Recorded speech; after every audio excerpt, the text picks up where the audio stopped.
Hello, welcome to another one of my quarantine talks. This time, I'm going to talk about something that's kind of been coming up with friends and almost everybody I speak to.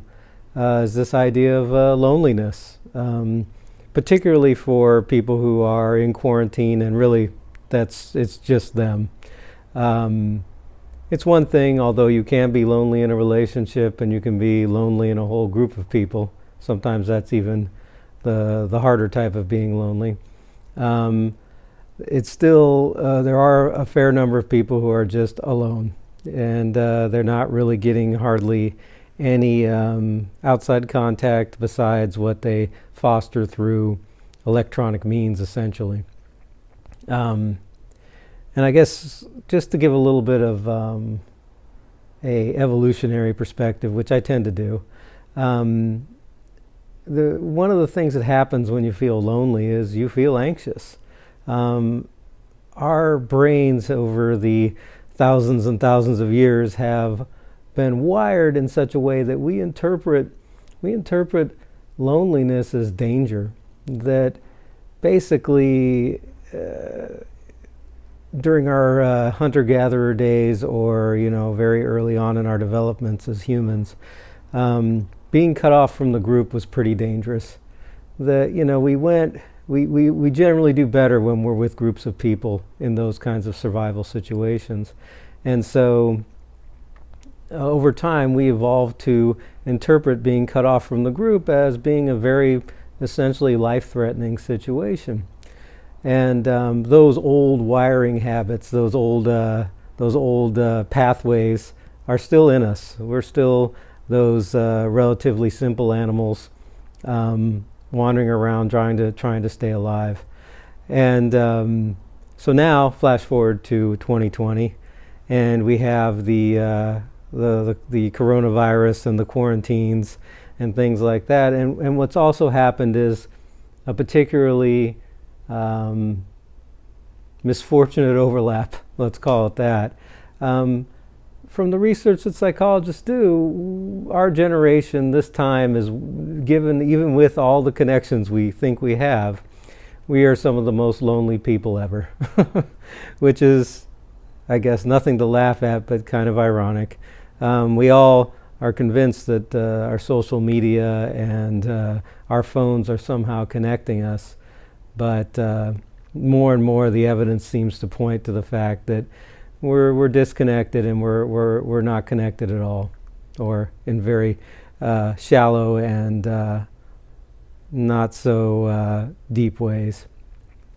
So, what that has created in some ways, at least for some people, is a perfect storm of loneliness, and that's not ideal, and something that, as the person who may be feeling lonely, you do have some control over. And what is that control? That control is the reaching out thing, like I've said in previous videos, trying to be helpful and useful to other people. Being helpful and useful to other people does foster a sense of connection. Trying to find meaning in your life.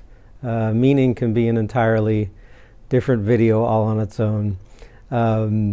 It's one thing to try to feel happy. Happiness comes and goes. Happiness is not a permanent state. There's always ups and downs. You don't know your ups without having your downs. So happiness isn't something that you should ultimately strive to be in a state of continual happiness. It's just not possible. If you're always happy, then you're just normal, and you're looking for something happier than that.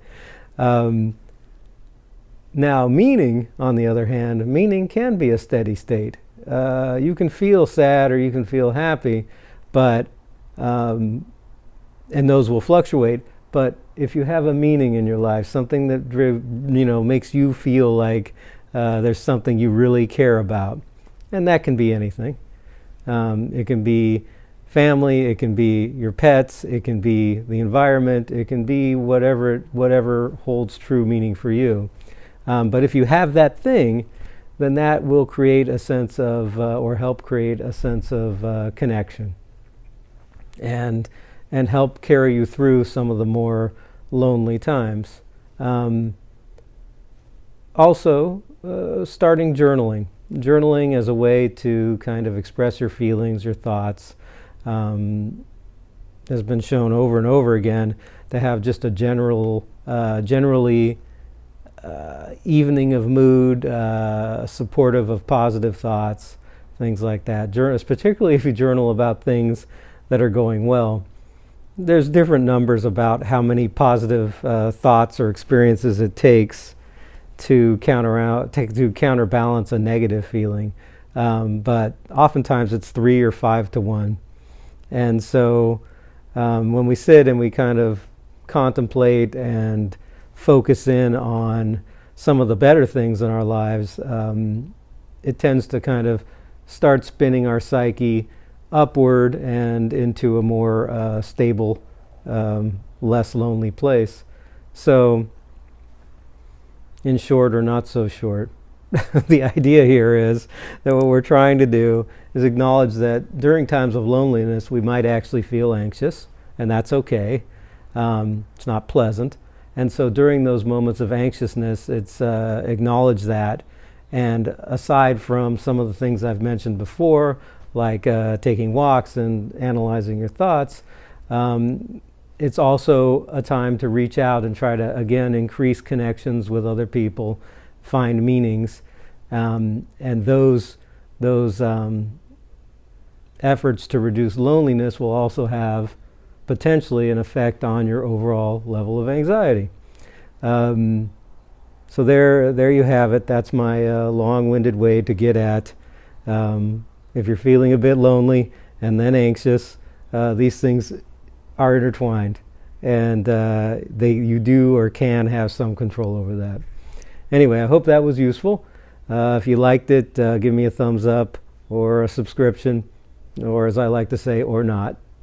And I'll see you next time. Thanks for watching, and stay strong.